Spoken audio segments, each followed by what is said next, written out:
Across the Bay Area, food banks are feeding nearly 20,000 new mouths just this year, and food pantries are really struggling to keep up. ABC Action News reporter Ashley Orr looks into why so many of those who need help are working multiple jobs and still cannot make ends meet. The line for groceries here, minimum 1 hour, but the wait is something Philip Wood is more than willing to do. Just a little bit of food, to help make it to the next paycheck, I guess. Wood is working, get this, in the food industry, but his part-time gig doesn't fully support him. And it just sucks because sometimes you go to sleep not knowing what you're going to eat, not knowing where you're going to eat when you wake up, and it's...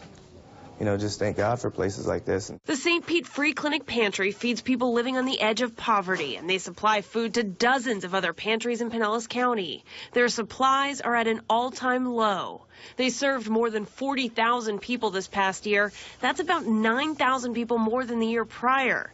Metropolitan Ministries says they're feeding about 9,000 new families.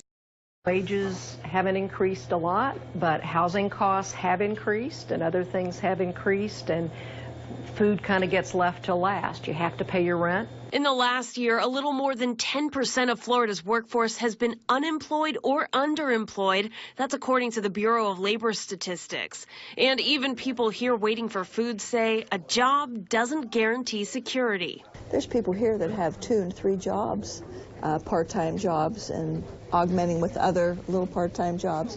It's very difficult, to have the money for food. You have to have that shelter. This food bank says they need basics like peanut butter, soup, any shelved goods to send each family home with something. Some peanut butter and bread would be fine with me.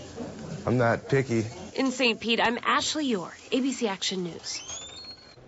We did some digging, and even though the unemployment rate is going down, more than 10% of the jobs that grew in the Bay Area last year were in amusement, gambling, and recreation, which do not traditionally pay high salaries. Now,